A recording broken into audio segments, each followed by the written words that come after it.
Channel को subscribe, like और share करें। नोटिफिकेशन पाने के लिए बेल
मेरा नाम अजय कुमार है। मैं यहाँ पर ओटी टेक्नीशियन के पोस्ट पे था।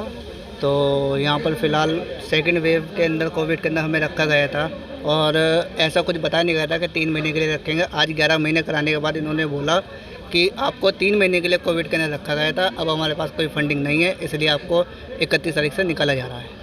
क्या आप लोग को इंटर्नशिप के तौर पे रखा गया था 3 महीने का या परमानेंट? नहीं, हमें आउटसोर्स के थ्रू रखा गया था। उसके अंदर हमारी जो ग्रेडिंग सिस्टम होती है वो सी ग्रुप में आते हैं, लेकिन हमें जो अनपढ़ों वाला होता है डी ग्रुप वाला, हमें वो वेतन दिया गया है पिछले 11 महीने से, लेकिन हमने फिर भी नहीं बोला कुछ भी। आज ये करें कि हमें वो उस लेवल के पैसे देने के लायक भी नहीं है। आप यहाँ धरना बैठे, कोई डायरेक्टर, कोई एमडी, कोई कुछ आया मिलने आपसे? डायरेक्टर साहब आए थे। डायरेक्टर साहब ने सिर्फ इतना बोला कि हमारे पास फंडिंग नहीं है, हमारे पास पैसा आता है मंत्रालय से आता है, आप मंत्रालय में जाके बात कीजिए। कोविड खत्म ही नहीं हुआ तो फिर कैसे वो अभी फंड खत्म कर सकते हैं? मिनिस्ट्री से बजट और यहाँ पर आधे से ज़्यादा लोगों को क्या नाम है? मेरा नाम सूरज शाह है। मैं भी कोविड में ही आया था यहाँ पर और हमें ये नहीं बताया गया था कि 3 महीने के लिए हम लोग यहाँ पे ज्वाइन है। हमें किसी कॉन्ट्रैक्टर के थ्रू हमें लगाया गया था। हमारी कंपनी का नाम है MK एंटरप्राइजेस, जिसके थ्रू हमें यहाँ पे लगाया गया था और हमें वेतन के तौर पे मतलब कि जिस प्रकार भाई ने बताया कि मतलब डी ग्रुप की सैलरी दी गई थी, लेकिन हम फिर भी अपना काम पूरी ईमानदारी पूरी लगन से कराए और हर एक बुरे हालात में हम लोग ने यहाँ पे पूरा काम किया है। जिस कंपनी के थ्रू लगाया गया था आपने उनसे बात किया कुछ? उस कंपनी से हमने बात किया, उन्होंने यही कहा है कि 31 तक उन्होंने कह दिया है कि आप जा सकते हैं, यहाँ से जा सकते हैं। एंटरप्राइजेस। और हम इस चीज़ के लिए आवाज़ उठाते हैं तो हमको नीचे दबाया जाता है ताकि हम ना बोलें, लेकिन हमने कोविड में ड्यूटी की है और अपनी रेस्पॉन्सिबिलिटी पूरी अच्छी तरीके से निभाई है। और हम अपना ये नहीं कोई पीएम का ऑर्डर था कि हमको कुछ ना कुछ मिलेगा, फर्स्ट प्रायोरिटी देंगे, लेकिन हमको प्रायोरिटी तौर पे गिफ्ट दिया जा रहा है, टर्मिनेशन लेटर। हम चाहते हैं कि ये रिटर्न हो, हम ऐसा ना मिले और हमको जो हमने क्या है उसका कुछ ना कुछ गिफ्ट मिले। क्या चाहते हो आप? कोई डायरेक्टर, कोई एमडी, कोई मैनेजर आके आपसे बात? अभी तक हमसे किसी ने बात नहीं की और डायरेक्टर साहब हमें फंड का इशू दिखाते हैं कि फंड का इशू मिनिस्ट्री फंड नहीं दे रही है, लेकिन उस टाइम फंड कहाँ था? यहाँ धरने बैठे आप लोग? हम लोगों को आज 4 डेज हो गए, 4 to 2 धरना दिए हुए और हमें कोई रेस्पॉन्स नहीं मिल रहा है। इसका तक भी आता है हम आपको रख लेते हैं, लेकिन 31 मार्च तक तो निकाल दिया जाएगा। उसके बाद क्या होगा? हम लोगों को ढूंढ के लाएंगे, कहाँ से कोई नहीं लाएगा। अभी हम लोगों को निकाल दिया जा रहा है तो और स्टाफ की शॉर्टेज नहीं होगी पेशेंट सफ़र कर रहे हैं हम, तो उसका क्या रीज़न है? प्रियंका नाम है। मांग क्या आप लोग कितने दिन से धरने बैठे हैं यहाँ पे, क्या वजह है? हम लोग को 3 डेज है इधर। हमारी मांग यही है, हमारा टर्मिनेशन लेटर वापस लीजिए। हम लोग जो एक क्रिटिकल सिचुएशन में हम लोगों को लिया गया था, हम लोग सभी प्राइवेट हॉस्पिटल में जॉब कर रहे थे और उसको छोड़ के तुरंत जब यहाँ वैकेंसी निकली, इन लोगों ने हमें तुरंत 24 आवर्स में ज्वाइन करने के लिए बोला है। हमने ज्वाइन किया है। 2 कोविड की जो क्रिटिकल सिचुएशन थी उसमें हम लोगों ने काम किया है, उसका बेनिफिट हमें कुछ नहीं है। जो परमानेंट स्टाफ था उन्होंने ड्यूटी नहीं की कोविड में, हमने आके यहाँ ड्यूटीज़ की हैं, जबकि उनकी सैलरी कितनी है और हमारी सैलरी क्या है। उसके बाद भी हमें कोई बेनिफिट नहीं मिलेगा। कहाँ है मोदी जी, क्या कर रहे हैं हमारे लिए? कुछ भी नहीं कर रहे हैं। तो हमारी तो कुछ तो कीजिए ना हमारे लिए। आपको जो ऑफर लेटर मिला था उसमें क्या लिखा हुआ था कि 3 महीने बाद निकाल दिया 3 महीने बाद निकाल देंगे। 3 महीने बाद, चलो हमने मान लिया 3 महीने बाद निकाल लेंगे। एक्सचेंज उसके बाद आगे एक्सटेंड किया जाएगा।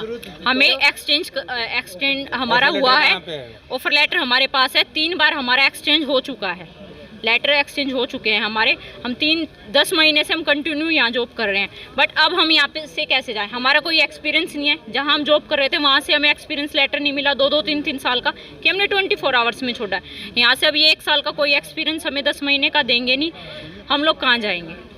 कुछ तो मिनिस्ट्री हमारे लिए छोटे बीबी बच्चे हैं, वो आगे कैसे घर चलाएंगे? जब यहाँ से हमें घर कैसे चलेगा यहाँ पे? जब हम और आधों की तो एज ही खत्म है यहाँ से, तो वो कहाँ जाएंगे अपनी ड्यूटीज के लिए? इंटरव्यू देने कहाँ जाएंगे वो यहाँ पे? तो उनके लिए मोदी सरकार क्या सोचती है? यहाँ पे फंड्स रिलीज करो,